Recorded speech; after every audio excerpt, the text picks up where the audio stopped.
midst of intense Arab resistance, the Zionist paramilitary group Haganah began clearing the way for a new Jewish state. They launched an operation in April of 1948 of opening the axis of transportation. And they do that by attacking villages. Their policy, by and large, is to empty those villages. They do that by intimidation, they do that by force, they do that by killing. In one of those cases, there is the notorious case of Dir Yassin, near Jerusalem. It's a massacre. Women and children are killed there.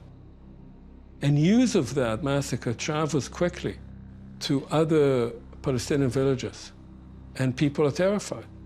And so there's also large numbers of Palestinians who flee from their villages whenever they hear a rumor that Jewish forces are on the way because they're afraid of massacres.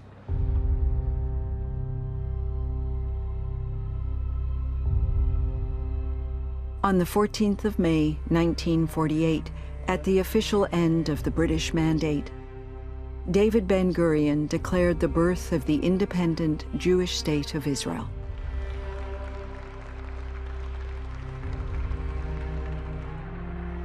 The death and destruction and forced dispossession of 750,000 Palestinians in the creation of Israel would be known as Al-Nakba, the catastrophe. Israel's dark truth forever to be denied. Nakba denial becomes a foundational issue in Israel, of course, but also in the West. It's very important to understand the origins. In 1948, we have the Genocide Convention. The immediate background of the Genocide Convention, of course, is the Holocaust.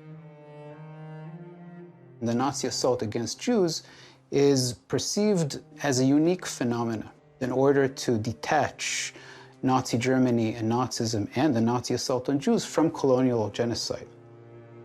What this does is create a hierarchy, meaning that what we now call the Holocaust is perceived as worse and more terrible than genocide.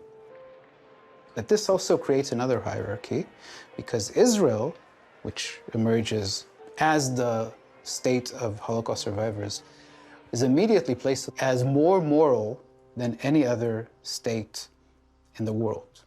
And this is the origins of this idea that the Israeli army is the most moral in the world.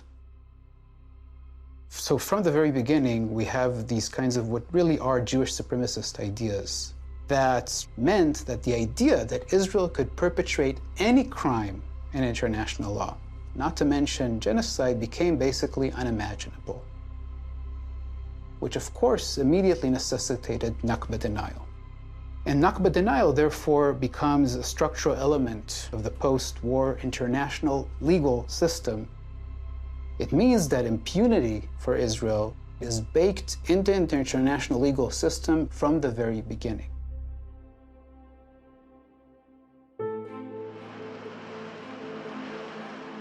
The beginning of Israel triggered an immediate war with its Arab neighbors.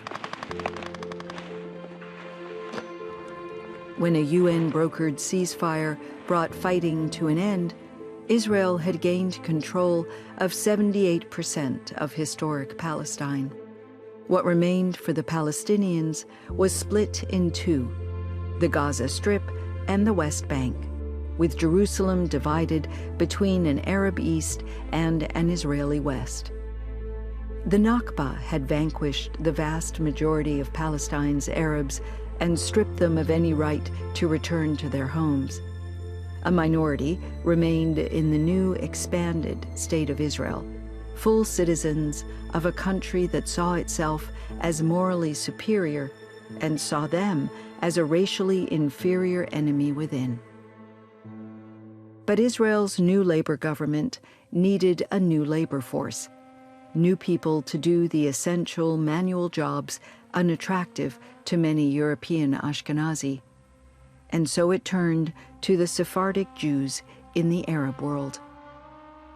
Those Jews that were living in the Arab countries generally were not Zionists. Zionist was really a European phenomenon, but their lives were now in danger in many cases. There is a particular case of a pogrom against Jews in Baghdad, but there are also attempts by the Zionists to incite anti-Jewish sentiment in Iraq so as to persuade people to leave. But when those populations arrive, then they're seen by much of the European population, Jewish European population there, as Arabs. And the Arabs, of course, were the enemy. They were called the Mizrahi, the Jews from the East, and they were being used as menial labor.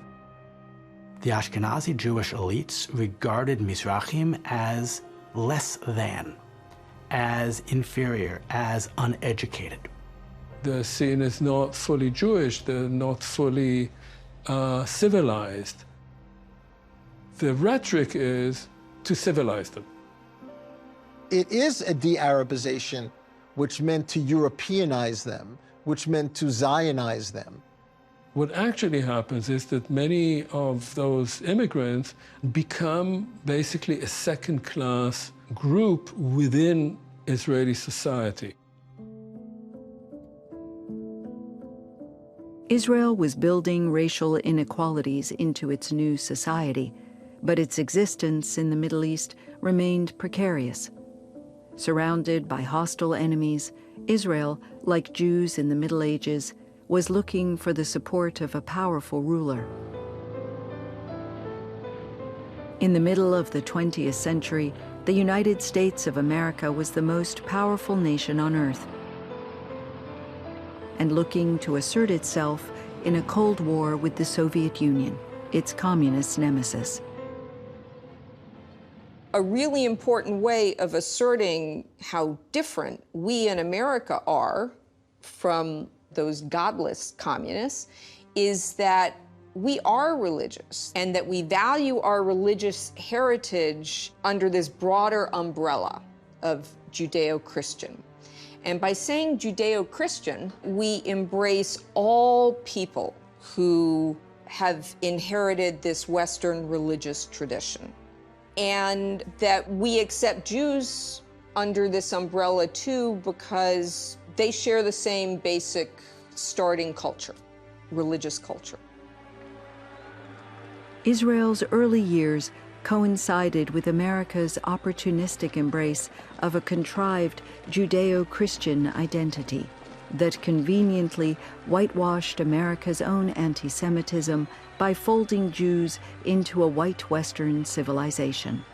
There is no way to understand that embrace without understanding the symbiotic relationship between the embrace of Israelis as Westerners, as Judeo-Christians, as white, and the rejection of Arabs and Muslims as different, as other, as outside of our sphere.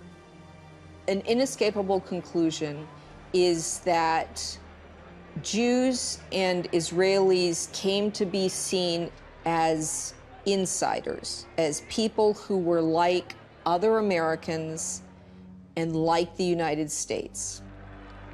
The United States gathered Israel into its fold just as events were about to bring the two countries even closer together. In 1967, Israeli airstrikes triggered an all-out war with Egypt, Syria, and Jordan. The Arab armies were defeated in just 6 days. There's a certain kind of pride in that victory and a certain sense of invincibility. The Jews go from being the disempowered, weak victims of the Holocaust to being almost like a supernation. But the dark side is that is also the beginning of the occupation. Israel captures all of historic Palestine and beyond, which includes the Gaza Strip. And the area that is most of greatest interest for settlers is the West Bank. There's the beginning of settlement of those occupied territories. So if we think about Jabotinsky, that was the Iron War. Israel said, we are here, we can defeat you. Now is the time to finally reach a final arrangement. But with the tasting comes the appetite. And Israel does not do that. And a new movement is created in Israel of a greater Israel. A greater Israel meant the whole of historic Palestine and possibly beyond. An overwhelming military victory proved Israel's strength to its Arab enemies and proved to the United States that it could be a useful proxy in a region vital to American interests.